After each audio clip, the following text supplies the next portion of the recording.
There are a few more examples of control system situations or control systems that one may find inside one's house. Maybe by this time you have thought of some of them which I had not mentioned earlier. Take the case of the electric iron. If in your house you press your clothes yourself, then you may have used one. Nowadays one uses what are called automatic electric irons.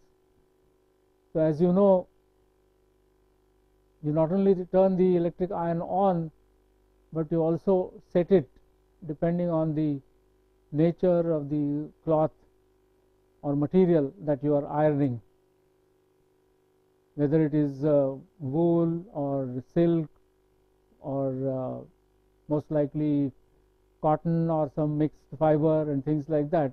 You set the electric iron accordingly and start your ironing. So it's an example of an automatic control system where you set something at some desired value or level, just as the air conditioner temperature is something that you set and you hope that the temperature will remain at that value.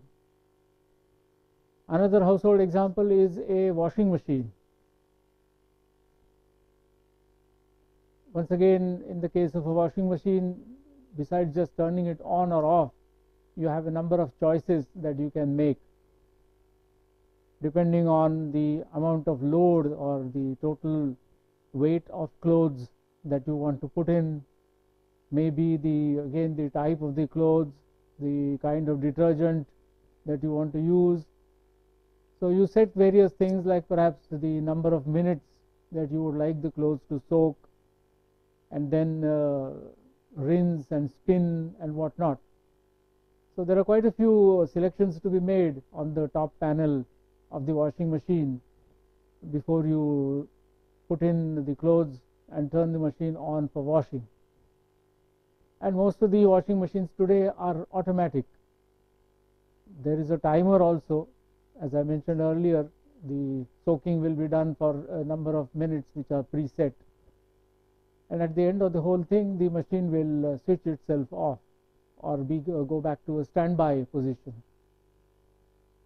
So that's another example of an automatic control system which has settings and then operates on its own. Outdoors, there is one control system which I did not mention earlier, but as you travel on the road and if you use a vehicle, then in a big city, that's a control system that you will come across fairly frequently, and that is the traffic control system or the traffic control signals at the various intersections in the city. It is a control system. It controls the traffic, of course, and it is a control system which can be set. The amount of time for which traffic in a particular direction will be allowed to go with a green signal, then changing to amber or yellow, and then finally to red, the amount of time for which the flow will be stopped, and then of course there are turns allowed and so on and so forth. And the whole thing goes through a cycle. After a cycle of maybe 2 minutes or 5 minutes, the signals go back to the original condition.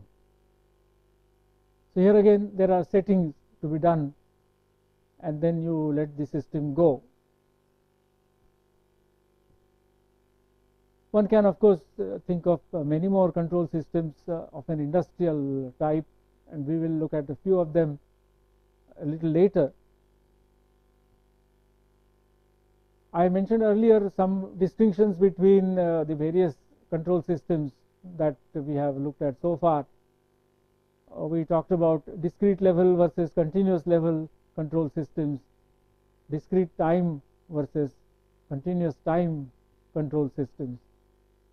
And then of course, depending on the physical variable that is being controlled, such as temperature or speed or pressure, you can talk about a temperature control system, a pressure control system, a speed control system, and so on. But there is one more difference or distinction that one can notice between the various control systems examples that we have looked at. And this distinction is an important one, although strictly speaking it is not that important, as we'll see. Perhaps you have heard the word before in some other context. This is the word feedback, originally perhaps thought of as two separate words joined together, feedback. And so one talks about or hears about feedback control systems. In common life, one may come across what are called feedback forms or feedback sheets. After some program is over, a lecture perhaps is over, or a seminar is over, or a course, you are passed on some sheets or forms in which you fill up your reaction. These are referred to as feedback sheets. And so one has feedback control systems. Now what are these feedback control systems, or what is this feedback? Are there systems which do not use feedback at all? We'll look at the examples that we have already talked about, and we'll see that in almost all the cases some kind of feedback or the other is used. In other words, you will hardly ever find a control system in actual use where there is no feedback of any kind whatsoever. There are systems in which, of course, most of the activity, control, action is pre-timed or predetermined, or another word that is used is pre-programmed. Take the case of the traffic signal control system. As I said earlier, and as you know, usually there is a cycle of the signals going green and red, and it's fixed. The traffic police people will come in the morning and perhaps start the thing, and then they will shut it off maybe late in the evening. And during this time, the system will just keep on going. It's all pre-timed, predetermined, or pre-programmed. Let's say one lane is green for 1 minute, then goes through amber for 10 seconds, and then remains red for maybe 3 minutes, and things like that. And similarly for the other lanes. Now, as against that, you can compare, let's say, an electric iron or a air cooler, where you set the temperature at a particular level, and then you expect that the temperature will remain at that level. Now, if one looks into what's going on, then it's not the case that, like the traffic signal system, the electric iron is turned on for, let's say, 1 minute, and then it's turned off for 3 minutes so that you get some temperature, or the room air conditioner is turned on for some time and then automatically turned off for another interval of time, and this goes on like this. Such an action is possible. One can design a system which behaves like this, that is, which is simply an on-off kind of system. Either the heater or the cooler, as the case may be, or some other variable which can be increased or decreased. And so on the average, you get some desired value. The net effect of the electric iron being on for some time and off for some time is to produce some average temperature. Similarly with the air conditioner and so on.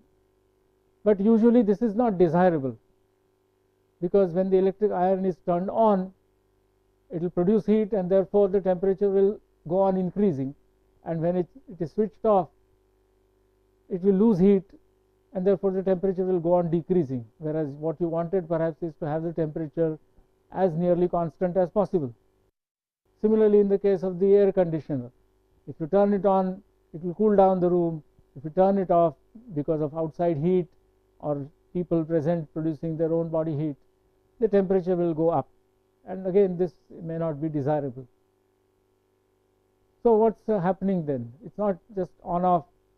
In fact, you just turn it on and then hope that the temperature remains, or you turn it off when you're finished with it.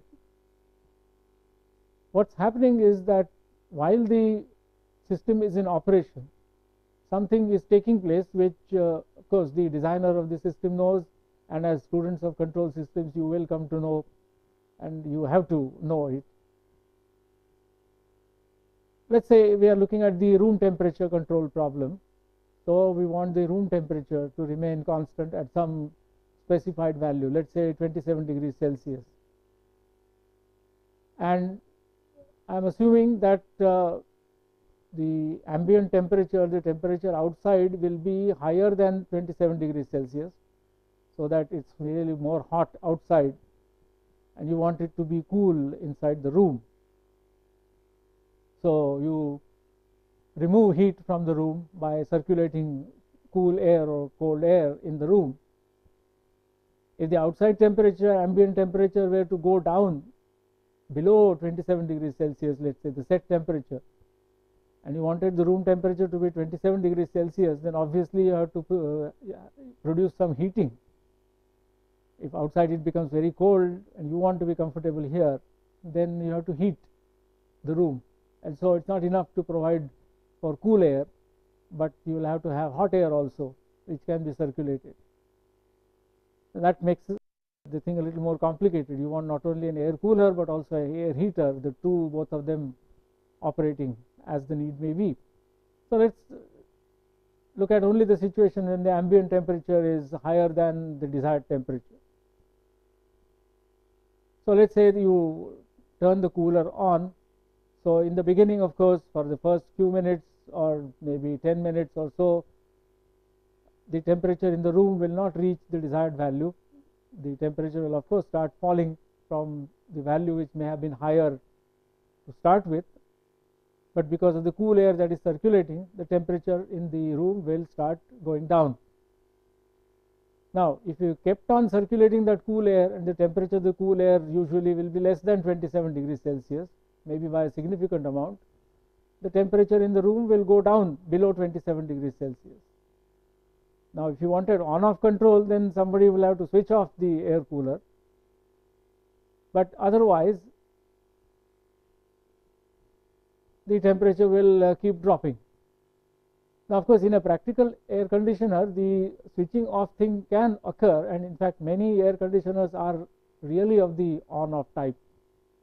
If you sit close to the air conditioner, you can hear some kind of a click, or if you, that brings me to another household example, namely a refrigerator in the house, where again there is a similar temperature setting and temperature control problem. And in the case of a refrigerator, again one can hear some kind of a click. The compressor motor, which was running for some time, after some time it comes to a stop, and then it starts again. You can hear the noise. Of course nowadays the air conditioners and the refrigerators are supposed to be more silent than what they were years ago, but still one may hear some kind of a sound, or if there are some lights on, one may see a sudden dip in the light when the compressor turns on. So there is an on-off action there. In fact, so also in the electric iron there is an on-off action, but this on-off action is not initiated by you, by a human being. It is automatic. And so how is it obtained? Inside the air conditioner or inside the refrigerator, there is a device which is called a thermostat. Thermostat because of the two words thermo, or which comes from thermos, which means heat, and stat for static, that means keeping some kind of a steadiness in this case of the temperature. So the thermostat is a device which responds to the room temperature, and of course there is an adjustment for it, some kind of a pressure or lever or a position of the thermostat which one has to set, as a result of which when the temperature falls just below the desired value is 27 degrees Celsius, let's say the temperature has become 26.9 degrees Celsius or 26.8 degrees Celsius. The thermostat mechanism, maybe there is a bimetallic strip in a very simple kind of thermostat, but there are more sophisticated devices available which sort of respond to temperature or temperature changes. So because of the temperature going down below a set value, or in other words going to another level like say 26.9 degrees Celsius, the bimetallic strip will bend a little more, and that's enough to open a switch, with the result that the air cooling is stopped, or the circulation of the cool air may stop. Now of course outside the temperature is greater than 27 degrees Celsius, and or even otherwise say more people come into the room, so they produce heat, as a result of which the temperature will not remain at that value 26.9 degrees Celsius, but will start rising. Now when the temperature rises beyond 27 degrees Celsius by some amount, maybe 27, it becomes 27.1 degrees Celsius, the thermostat will come into operation again, and earlier it switched off the cooling, now it will switch on the cooling. So it's as if there is somebody sitting inside the thermostat and who is reading the room temperature and is comparing it with the desired value. The desired value in this case, theoretical case, was say 27 degrees Celsius, whereas the actual temperature, let's say, went down to 26.9 degrees Celsius. As a result of it, the cooling was switched on. So it's as if somebody was looking at the actual room temperature, which fell below 26.9 degrees as a result of the cooling, and the cooling should be stopped now, and so it decides to switch off the cooling. So this is referred to in control system theory as error.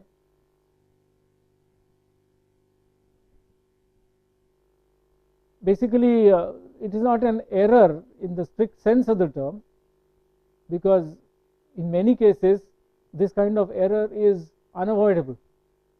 The system, if it's of a certain kind, will operate with an error. So it is not really an error in the sense of a mistake. So it's essentially a difference between an actual value and a desired value. The desired value of the temperature was 27 degrees Celsius. The room cooling had started, but the cooling went a little too far, so the actual temperature came down to 26.9 degrees Celsius, producing a difference of 0.1 degrees Celsius.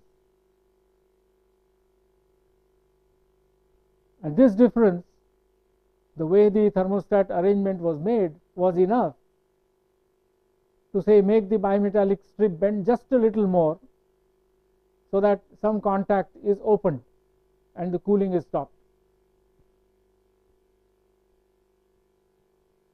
So the error or the difference between the actual and the desired value results in some change in the control action.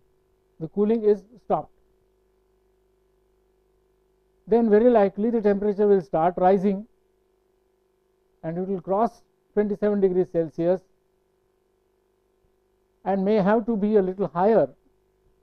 As I said, maybe 27.1 degrees Celsius before this difference, 0.1 degrees once again, but in the other direction, is sensed or noticed by the thermostat, resulting in the reverse action, namely the cooling is turned on. Now this part of the action, namely finding out what is the actual temperature in the room and then, as it were, comparing it with the desired temperature, is called feedback. We say that the system or the arrangement uses feedback. In this case, the room temperature is sensed in some way and provides the feedback for the control system to operate as an on-off control system. Now we will look at many other examples in more detail as we go on. This is perhaps one of the simplest of the feedback control systems. That is, the feedback feature is coupled with an on-off feature. So the control action is on-off, and you achieve what you want to do by alternately switching on and switching off a fixed control action. As I said, these are the simplest. There are more sophisticated control systems, but in such a system, as we saw just now, the temperature is not going to remain at 27 degrees Celsius all the time. In fact, it will not be at the desired value except if the circumstances are absolutely favorable to it. For example, the outside temperature remains constant, the inside heat generation remains constant, and so on. So the amount of heat produced is exactly balanced by the amount of heat removed. So the room temperature remains constant just on its own, with the action of the cooling, of course.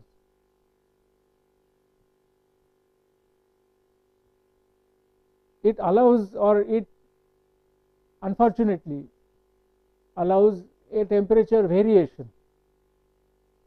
The temperature may not be guaranteed to remain at the desired value, but it could go down by some amount.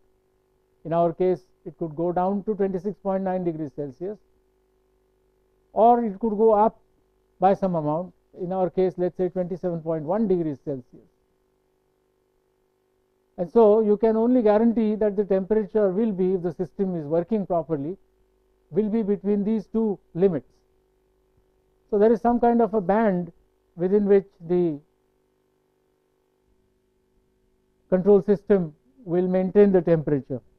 27 degrees Celsius is the desired value, but it could drop to say 26.9 degrees Celsius before the cooling is turned off, and it may have to rise up to 27.1 degrees Celsius before the cooling is turned on again. And so there is an unavoidable band within which only one can guarantee the temperature to lie. And of course, normally as human beings, we will tolerate such variation. I mean, after all, are you and I going to sense the temperature difference between 26.9 degrees Celsius and 27.1 degrees Celsius? Our sensors, our skin is not perhaps that sensitive that we can distinguish between two temperatures differing only by 0.2 degrees Celsius. But in some applications, this band may be not satisfactory. It may be too large. So you may want the temperature to be controlled not within, in this case one will say within plus minus 0.1 degrees Celsius. So there can be a difference or an error of 0.1 degrees Celsius, either on the higher side or on the lower side. But you may want it to be much smaller, say 0.01 degrees Celsius. That is, you want the temperature to be maintained within plus minus 0.01%, 1/100th of a degree of a desired temperature. There are industrial situations where temperatures have to be maintained or regulated with such accuracy.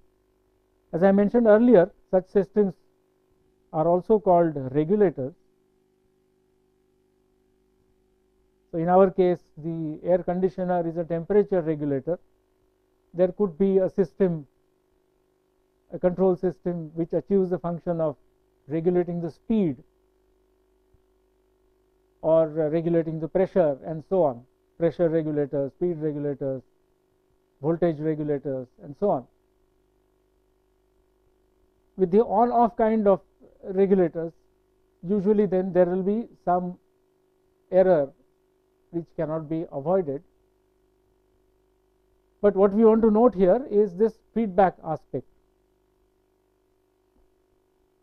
that what is the actual temperature is sensed in some way, and it's as if somebody is comparing this actual temperature with the desired temperature.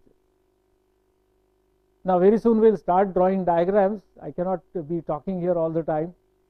As engineers, we have to do things with equations, with diagrams, with figures and whatnot. Already, of course, we have had some figures, but we'll have quite a bit of a few of them as we go on. So as I said, it's as if somebody is comparing. So one does indeed talk about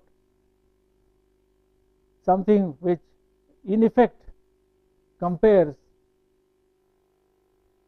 two things, the desired temperature with the actual temperature as a comparator. It's also called an error detector. So these are terms very commonly used in this context. But as you can very well expect, in the case of the thermostat, for example, how do you sense the room temperature? Well, we all know how it can be done. You can have a thermometer, the thermometer will show you the temperature. But the thermostat does not have a thermometer in it. Why not? Because if you had a thermometer, then you would have to have a person who will read the thermometer, and he will have this number 27 degrees Celsius written somewhere perhaps, or in his head. And so he will look at the thermometer, mentally compare it with 27 degrees Celsius and say, yes, I will turn it off or I will turn it on.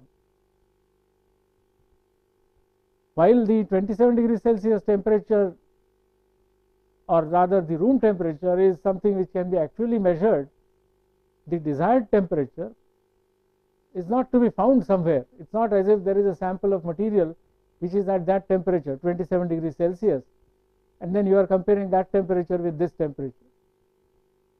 So in that sense, there is no comparison being made between one temperature and another.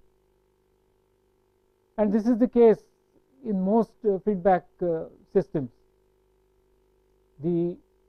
of the regulator type. We are looking at the regulator type control systems right now.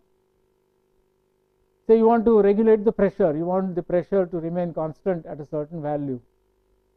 Now that pressure could be measured with the help of some pressure measuring device. You should know what they are called, say a manometer or a pressure gauge. But again, the measurement is not done for the purpose of a human being, that is, an operator is going to read the pressure and then he is going to see whether it is high or low and then take appropriate action. Of course, such a thing can happen, and strictly speaking, that's why I said that there is hardly any situation where feedback is not used.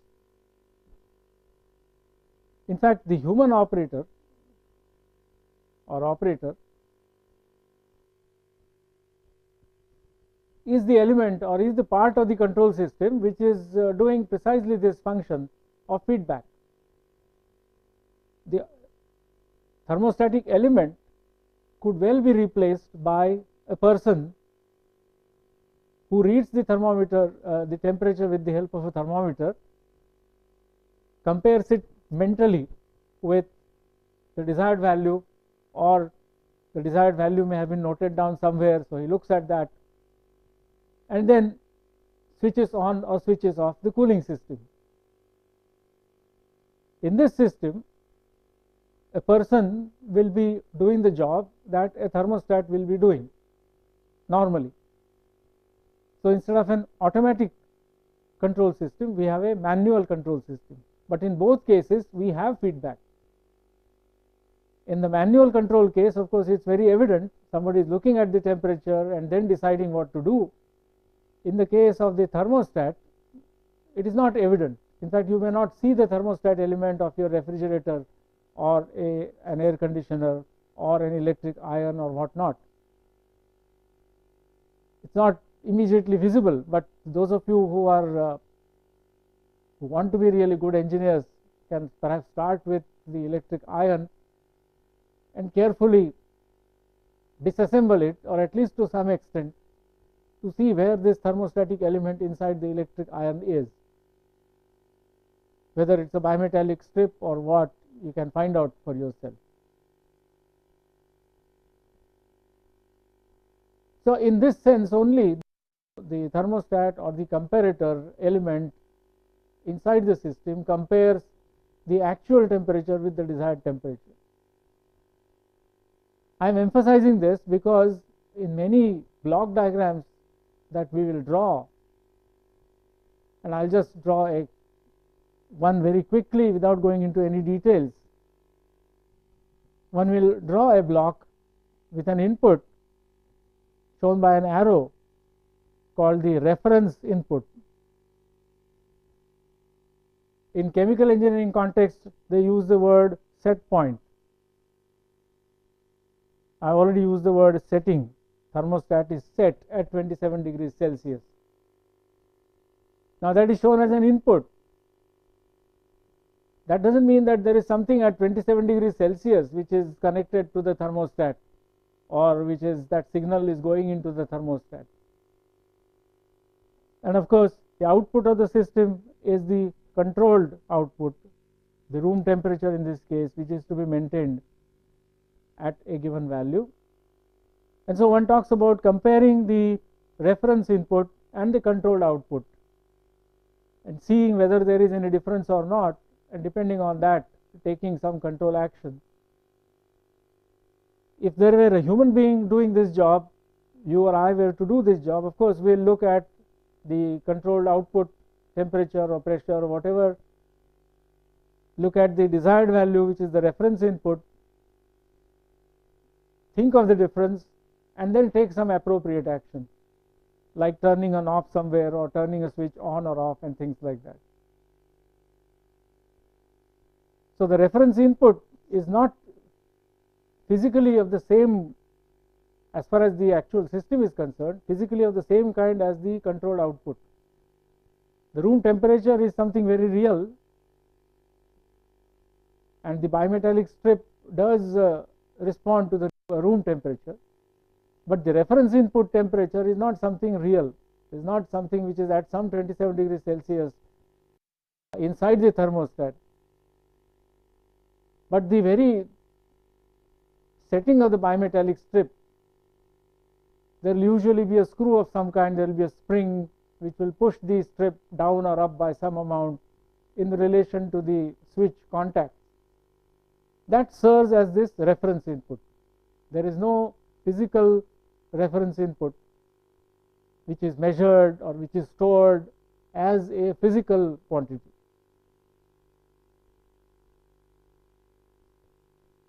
Now I said that there is hardly any system, control system, which does not use feedback. And there is a good reason, and we will see in fact in more detail, more than one good reason for using feedback. Let's take the familiar example of riding a bicycle or a scooter or a motor car on the road. Now of course one is controlling the handle of the bicycle, one is pedaling, so using one's feet to pedal the bicycle or using the brakes, and then by shifting the weight of the body ever so slightly, balancing the bicycle at the same time. Now where is the feedback in this case? The human being, the rider, is controlling the bicycle. Where is the feedback? Well, the feedback consists in the fact that the bicycle rider has his eyes open, he is looking ahead in the direction in which he wants to go,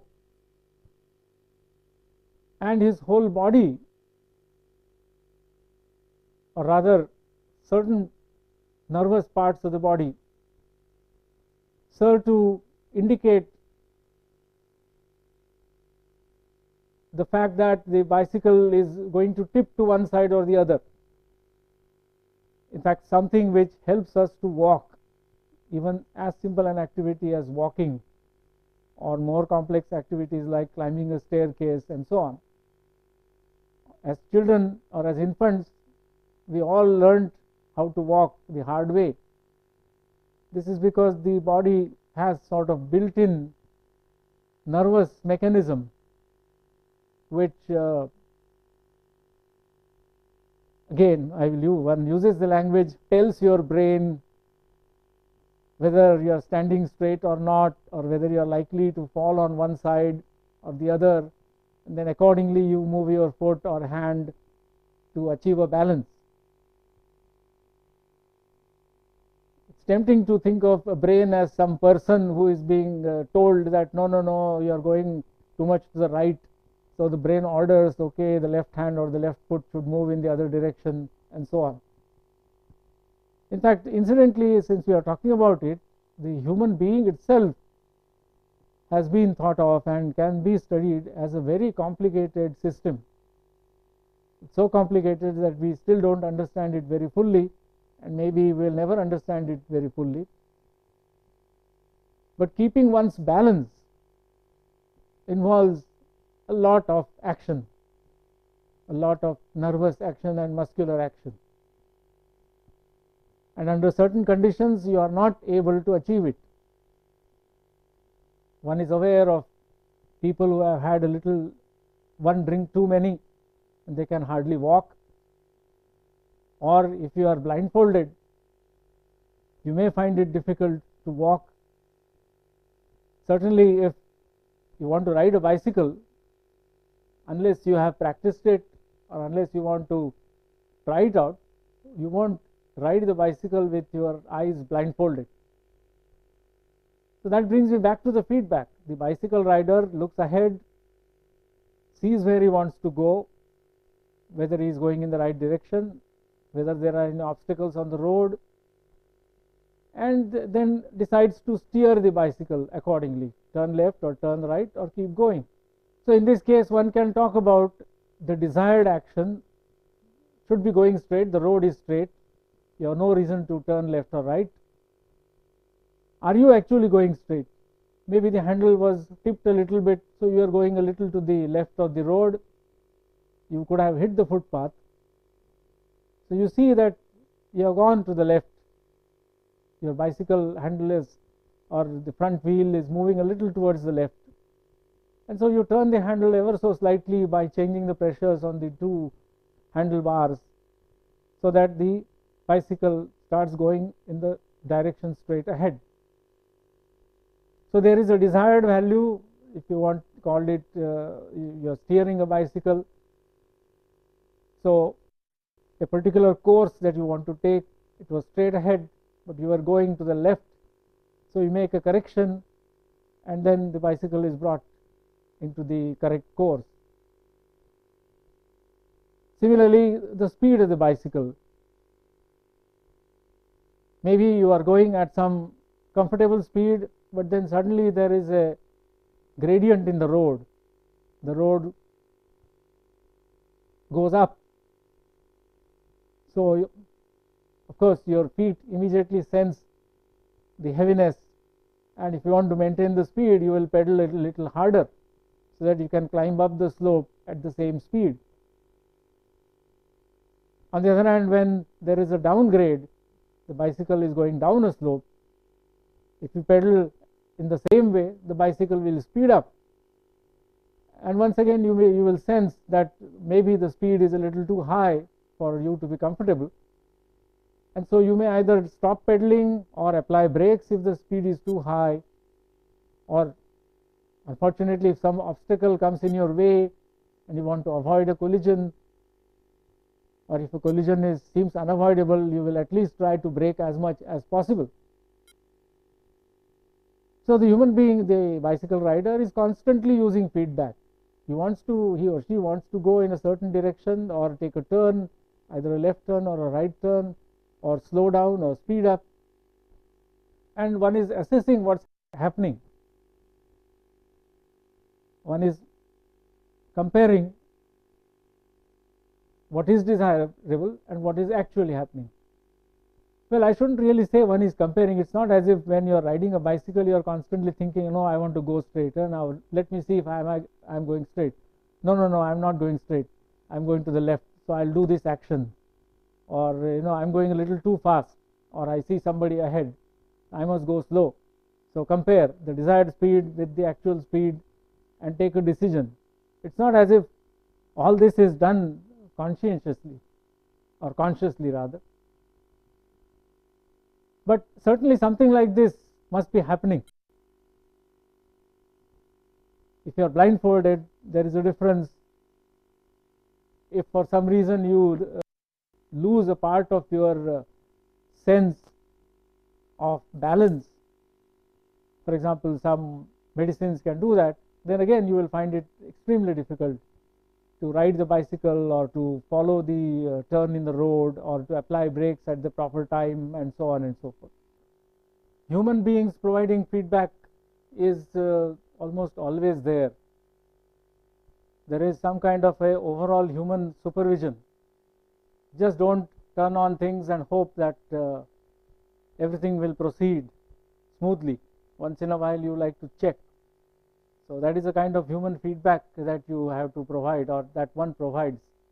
Once in a while you will look and see whether things are going on well, because sometimes you can't do much.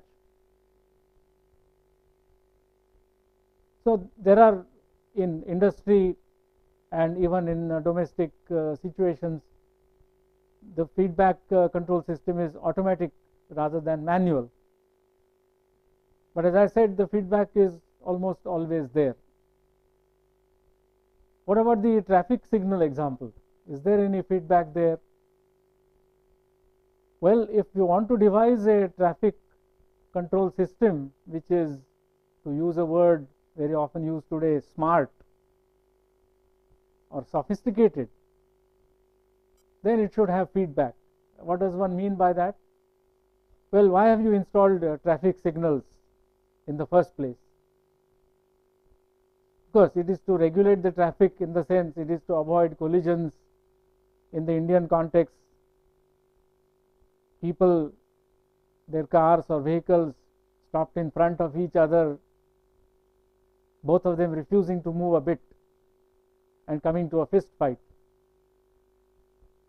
If there is a traffic constable present, of course, then he is regulating the traffic. He says go or don't go, and normally you don't argue with him, you obey his command. The traffic signal replaces the traffic constable.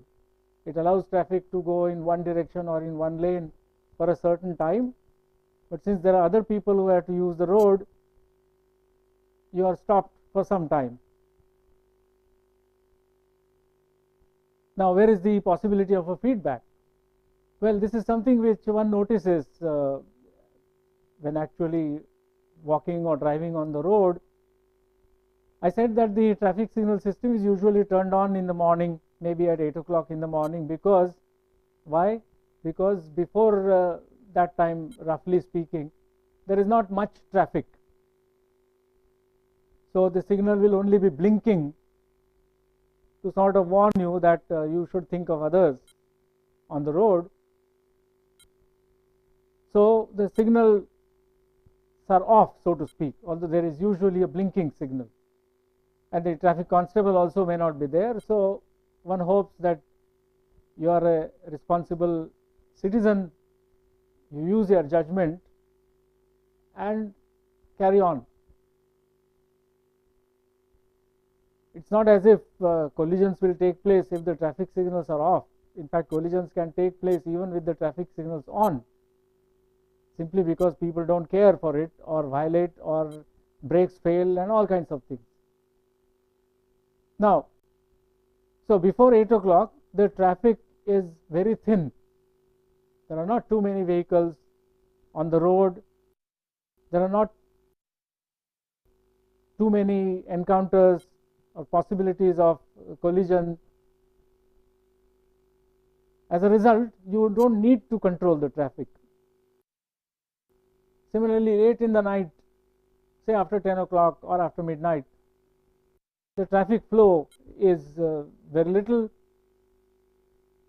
and you hope that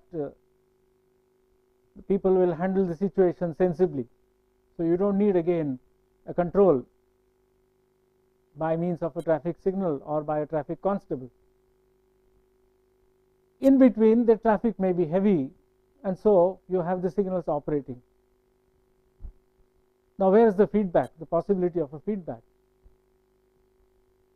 Now, it's not as if at 8 o'clock sharp the heavy traffic flow starts, and at 10 p.m. or at midnight sharp the traffic becomes very thin. In between, the traffic flow can vary.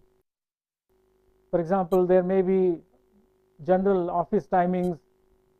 Say in India, typically in some parts of the country it may be 10 o'clock in the morning. In some other parts of the country in the east it may start a little early, and so on.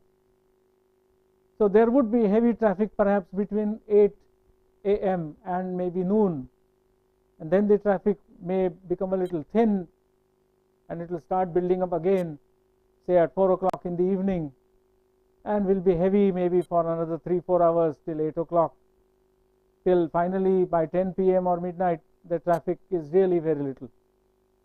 Now, all this therefore can be taken account of by simply using timers. That is, say before 8 o'clock, of course, the signals are off or blinking. Say between 8 and 12 noon, the signals cycle in a particular way, and this is again because the traffic in the various directions are not identical in volume. Some roads are heavily traveled, other crossroads may not have that much traffic. So maybe between 8 a.m. and 12 noon, there is a particular cycle of signal switching that you follow. Maybe the main road remains on for a longer time than the crossroad. But between 12 and 4, the main road traffic is perhaps not as much, and the crossroad traffic also should get a chance. So you may change the signal cycle so that they get equal time. Then again at 4 o'clock, you go back to the morning cycle, where the main road traffic is more, and so it gets more time to flow, and so on. Now, in this case, what one will be using is essentially a timer. It's essentially like a clock or a watch or a timer or an alarm clock as we use it. Something which just keeps time. Of course, 8 o'clock, something has to happen. So maybe somebody comes and turns the whole system on at 8 o'clock, or maybe by remote means you can turn on the signal at 8 o'clock. In fact, in a sophisticated traffic control system, the traffic signal should be accessible from a remote control center, so that from there the signals can be turned on or off, or even the signal cycles can be varied. I am not aware of any such sophisticated traffic control system in the city of Mumbai where the signals can be turned on or off, or the cycles can be varied from a control center. So in the absence of such a thing, let's say somebody turns it on at 8 o'clock and the timer is set for 4 hours. So for the next 4 hours, 8 o'clock to 12 noon, a particular cycle of signal sequence is followed. Then the timer goes off after 4 hours, so another pattern. Then of course another timer is set for 4 hours. So from 12 to 4, some other pattern, then back to another pattern from 4 to 8, and then maybe a final pattern from 8 to midnight, when the system switches itself off automatically to be turned on the next morning by a person. Now here is a system which is automatic, which uses timers, that is essentially it measures time, you can say, or keeps time, and it's a pre-timed or a predetermined or a pre-programmed system. Now is one using any feedback here? Well, in a general sense, yes, because the people who have designed this traffic control system, the traffic department, presumably have been looking at the traffic flow pattern during the day. At a particular junction, somebody from the traffic department has been sitting there and counting the vehicles going by in the various directions. As a result of which, he comes to the conclusion that between 8 to 12 traffic is heavy in this direction, between 12 to 4 it may be equally heavy in the two directions, and so on and so forth. So in a broad or overall sense, before the switching cycle and this timing change in the switching cycle with time is installed, one expects that somebody has made a study of it. Now that is feedback of some kind. It's not as if somebody said, okay, for 4 hours I'll do this and the next 4 hours I'll do that, and then somebody else comes and says, no, I want 2 hours or 3 hours and so on. But it may just stop there. That is, someone made a study, let's say 1 year ago, at a particular junction in the city, found out that on the average, say over the working days, the traffic flow pattern was like this, as a result of which the cycling was arrived at. But that's different from a kind of feedback which one could use while the traffic system is operating. It's all right to say that I made a study a year ago and this was the traffic pattern. It's another to see what the traffic flow actually is at that particular moment,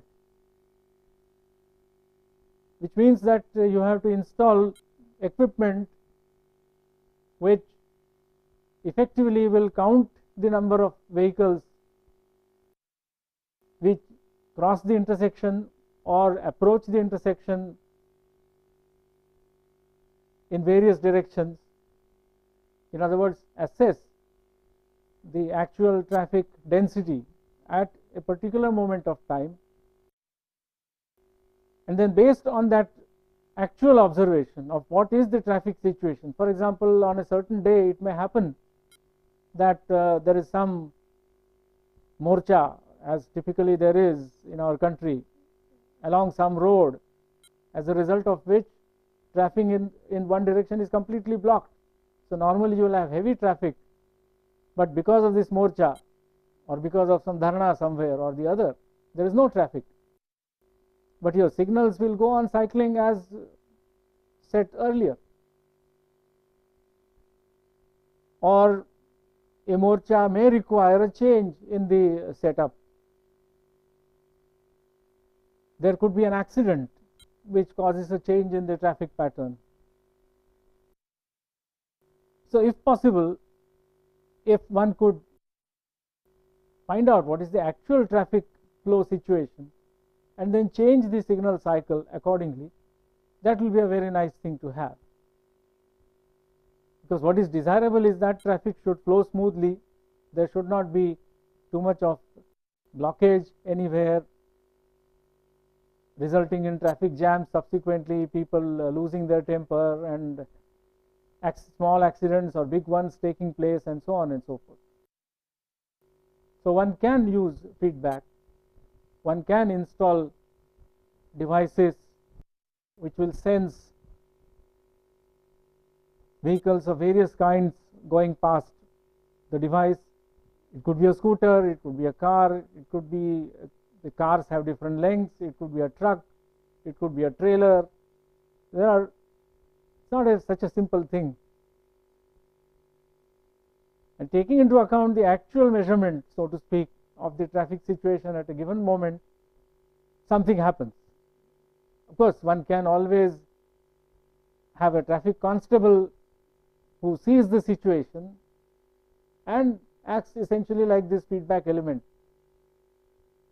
and makes appropriate changes. After all, the traffic constable is not quite a programmed device. It's not that he is programmed to allow you to go for 1 minute and then he sticks out his hand to stop you for the next minute.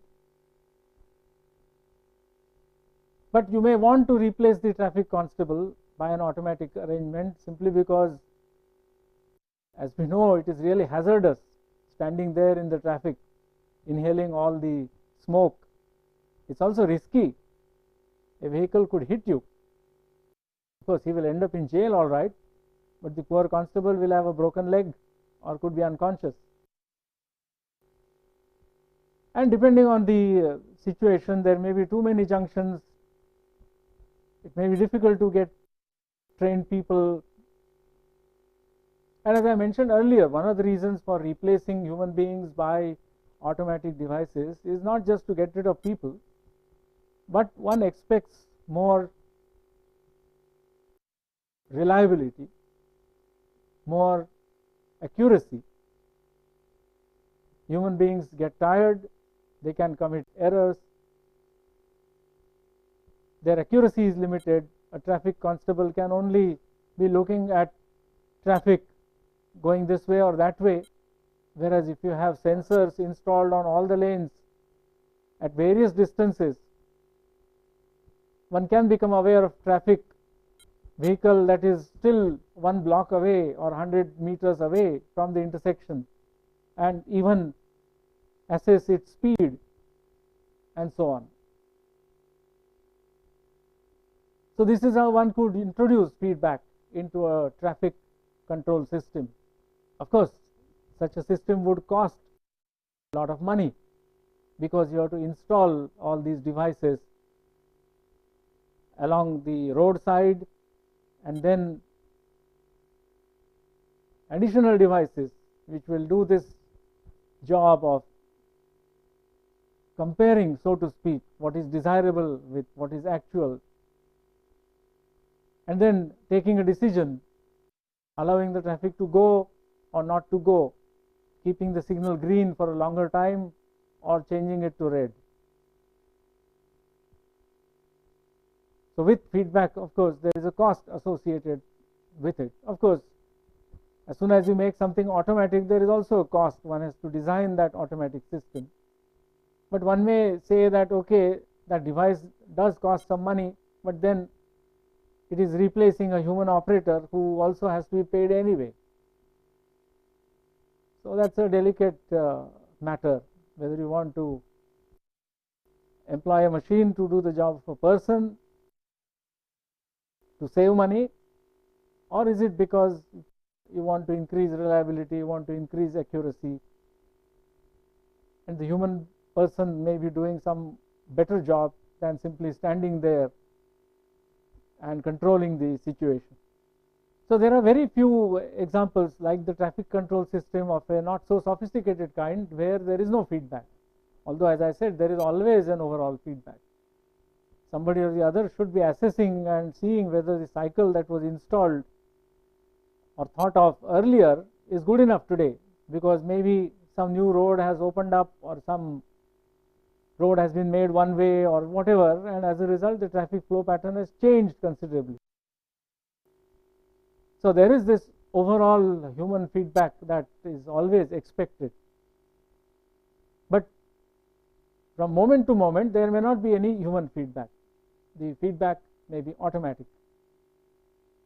So in this sense, there are hardly any control systems which do not have feedback. All the examples that I mentioned and asked you to think of earlier, either they involve the human being as providing the feedback, or like the air conditioner, a thermostat element provides the feedback. And in fact, this is therefore one major part or component of a control system, of an automatic control system. The feedback element, something which senses the actual happening, the actual temperature, actual pressure, voltage, whatnot, senses. So sensor, and maybe nowadays everything is converted or changed into an electric quantity as an electric current or an electric voltage. So it will be a transducer. So temperature is sensed, and with the help of a transducer it produces a certain voltage. Then you need a part which does this business of comparing, so to speak, the actual temperature value has been measured and converted into a voltage.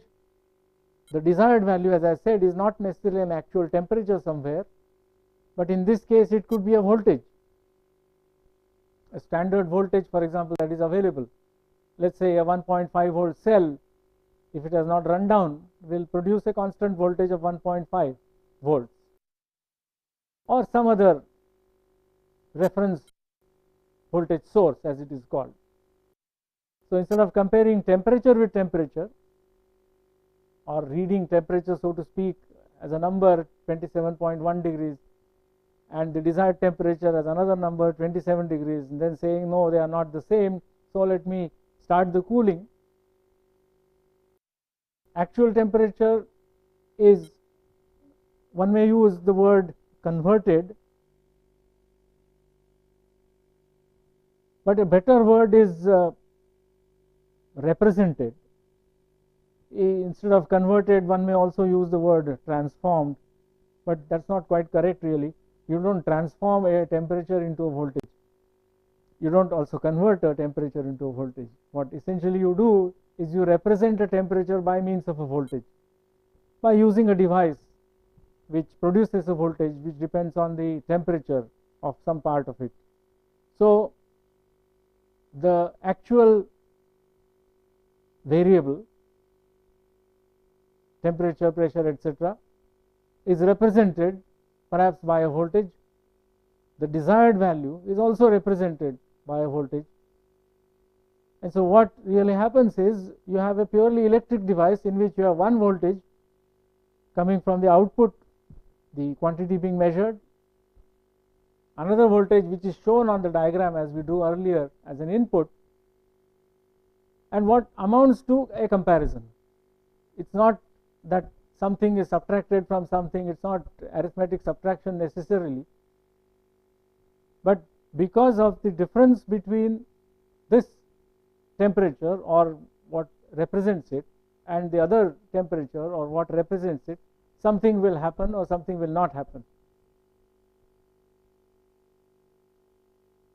I am emphasizing this because people get this wrong impression that, and on the diagrams, and we'll be drawing these diagrams, but we should take these diagrams with a pinch of salt, that something is subtracted from something else. There's nothing of this sort. You can look at the thermostat inside a refrigerator or inside a room air conditioner to convince yourself that there is no device there which is doing any subtraction of any kind. There's nothing there which is looking down and noting some numbers and comparing them, or even signals and taking a difference. Of course, it's true that one can set up very simple electrical systems in which you have two inputs which are both voltages, and you produce an output. This device is an output which is also a voltage, such that the output voltage is the difference of the two input voltages. In fact, electrical engineers, and you should be knowing it by this time, such a differencing device is quite easy to build. A difference amplifier or a differential amplifier is one which will exactly do this within certain limits. It has two inputs and it produces an output which is either equal to the difference or proportional to the difference. It may be an amplified version of the difference. But such a device need not be used or be present all the time. All you need is a device which will take representation of the output quantity, the variable which is to be controlled. It will take a representation of the desired value, the desired behavior, and result in an action, like the thermostat bimetallic strip bends and closes or opens a switch. That's what is required. Because when one writes down equations, it may be that all this is represented by a subtraction of one signal from another, or of one function of time from another. Now you should go back at all the examples that I have mentioned so far and